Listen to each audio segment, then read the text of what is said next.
எல்லாருக்கும் வணக்கம். இன்றைக்கி நம்ம சேனலில் நம்மளுடைய சுய அறிவை பற்றி தான் பார்க்க போகிறோம். அறிவுன்ற வார்த்தைக்கு நம்மளுக்கு அர்த்தம் தெரியாமல் அது வேற ஒரு தன்மைன்னு நினச்சிட்டு நம்ம வெளியே தேடி ஓடிட்டுருக்கோம். பொதுவாக ஒருத்தன் அறிவாளியாக இருக்கான், அறிவில் சிறந்தவனாக இருக்கான் அப்படின்னு சொல்லும்போது நம்ம என்ன நினச்சிருப்போன்னா, அவன் நிறைய விஷயங்கள் படிச்சிருப்பான், அவனுக்கு நிறைய அனுபவம் இருந்திருக்கும், நம்மளை விட அவனுக்கு நிறைய விஷயங்கள் தெரிஞ்சிருக்கிறவங்கள தான் அறிவாளியாக நம்ம கருதிட்டுருக்கோம். இதுதான் நம்மளுடைய முட்டாள்தனமே. அதனால நம்மளும் அவங்கள மாதிரியே ஆகணும் அப்படின்னு சொல்லிட்டு நம்ம நிறைய விஷயங்கள் தேடுறது, படிக்கிறது, நம்ம அறிவை வளர்த்துக்கிறோன்ற பேரில் வெளியில் இருக்கக்கூடிய நிறைய ஐடியாஸ் அண்ட் கான்செப்ட்ஸை நம்மளுக்குள்ளே கொண்டு போய் நம்மளை அறிவாளியாக காட்டிக்கிறதுக்கு எல்லா மக்களுமே போராடிட்டுருக்காங்க. ஆனால் உண்மையாக அறிவுன்றது என்ன? எந்த ஒரு துணையும் இல்லாமல், எதோட வழிகாட்டுதலும் இல்லாமல் உங்களுக்குள்ளேருந்து வெளியே வரக்கூடிய ஒரு தன்மை தான் அறிவு.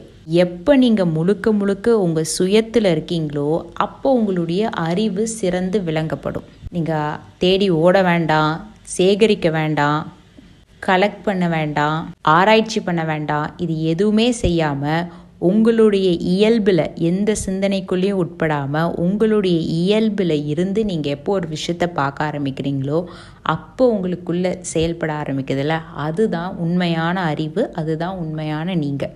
யாரோ ஒருத்தர் உருவாக்கின கருத்துக்கள்லையும் யாரோ ஒருத்தர் உருவாக்கி இருக்கக்கூடிய கான்செப்ட்ஸை நம்ம எடுத்துக்கிட்டு அதுதான் அறிவுன்னு யோசிக்கிறோம்ல, இதுதான் தப்பான கண்ணோட்டம். இதை தெரிஞ்சுக்கணும், அதை தெரிஞ்சுக்கணும்னு சொல்லிட்டு நீங்கள் தேடி ஓடிட்டுருக்க இந்த அறிவு எல்லாமே யாருக்கு தீனியாக இருக்குதுன்றதை கவனிங்க. இவ்வளோ விஷயங்களை தேடி கண்டுபிடிக்கும் போதோ, இவ்வளோ விஷயங்களை தெரிஞ்சுக்கும் போது உங்களுக்குள்ளே யார் திருப்தி அடைகிறான்றதை கவனிங்க. உங்களுடைய சந்தேகங்கள் திருப்தி அடைகிறதில்ல, உங்கள் கேள்விகள் திருப்தி அடையதில்லை. எனக்கு இவ்வளோ விஷயம் தெரிஞ்சிருச்சுன்ற இருக்கக்கூடிய உங்களுடைய அகங்காரம் தான் திருப்தி அடைய ஆரம்பிக்குது. இந்த உலகத்திலே சிறந்த ஒரு புக்கு சொல்கிறேன். அந்த புக்கை நீங்கள் ரெஃபர் பண்ணீங்க அப்படின்னா நிச்சயமாக உங்களுக்கு ஒரு மிகப்பெரிய தெளிவு உங்களுக்கு கிடைக்கும். எல்லாத்துக்குமான பதில், எல்லா சந்தேகத்துக்குமான பதில் அந்த ஒரு புக்கில் இருக்குது அப்படின்னு சொல்லலாம். ஸோ அது என்ன புக்குன்னு சொல்கிறேன், நோட் பண்ணிக்கோங்க. அது நீங்கள் தான். ஏன்னா இதை விட நிறைய புத்தகங்கள் நீங்கள் படிச்சிருக்கலாம், நிறைய ஆலோசனைகள் கேட்டிருக்கலாம், நிறைய லெக்சர்ஸ் அட்டென்ட் பண்ணியிருப்பீங்க, இந்த மாதிரி பல விஷயங்களை தெரிஞ்சிருப்பீங்க. ஆனால் உங்களுக்குள்ளேயே தெரியப்படாத உண்மைகள் உங்களை பற்றியே தெரியப்படாமல் இருக்கும்போது நீங்கள் எப்படி மற்ற விஷயங்களை பற்றி புரிஞ்சுப்பீங்க? முதல்ல உங்களை புரிஞ்சுக்கோங்க, எல்லாத்தையுமே புரிஞ்சுப்பீங்க. நம்ம தான் அறிவே. அந்த அறிவே நம்ம உணராமல் மற்ற விஷயங்களில் தான் நம்ம பூர்ணம் அடைய போகிறோம்னு சொல்லிட்டு நம்ம வெளியில் தேடிட்டுருக்கோம்.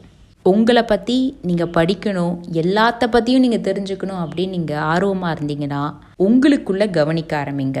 உங்களுக்குள்ளே என்ன இருக்குது, நீங்கள் எதால் இயக்கப்படுறீங்க, நீங்கள் சிந்திக்கும் போது என்ன நடக்குது, நீங்கள் கோவப்படும் போது என்ன நடக்குது, நீங்கள் பேசும்போது என்ன நடக்குது, இதெல்லாம் நடக்கும்போது உங்களுக்குள்ளே என்ன நடக்குதுன்ற அப்சர்வேஷன் மட்டும்தான், கவனிப்பால் மட்டும்தான் உங்களை நீங்கள் புரிஞ்சிக்க முடியும். ஒருத்தவங்க சொல்கிறத நீங்கள் புரிஞ்சுக்கணுன்னா நல்லா கவனிங்கன்னு சொல்கிறோம்ல, அதே மாதிரி உங்களை நீங்கள் புரிஞ்சுக்கணுன்னாலும் நல்லா கவனிங்க. கடைசியாக கவனம்தான் உங்கள் சுபாவம்னே தெரிய ஆரம்பிக்கும். தன்னுடைய சொந்த காலில் நிற்கிறது தான் உண்மையான அறிவு. சொந்த காலுன்னு சொல்கிறது உழைப்பையோ செயலையோ சொல்லலை, தன்னுடைய சுயத்தை புரிஞ்சுக்கிறது தான் உண்மையான அறிவு. தன்னையே புரிஞ்சுக்கிறாத ஒருத்தனுக்கு மற்ற விஷயங்கள்லாம் தெரிஞ்சுக்கிட்டு எந்த பிரயோஜனமும் இல்லை. உங்களை நீங்கள் கவனித்தாலே நீங்கள் ஒரு சிறந்த அறிவாளி தான். நன்றி.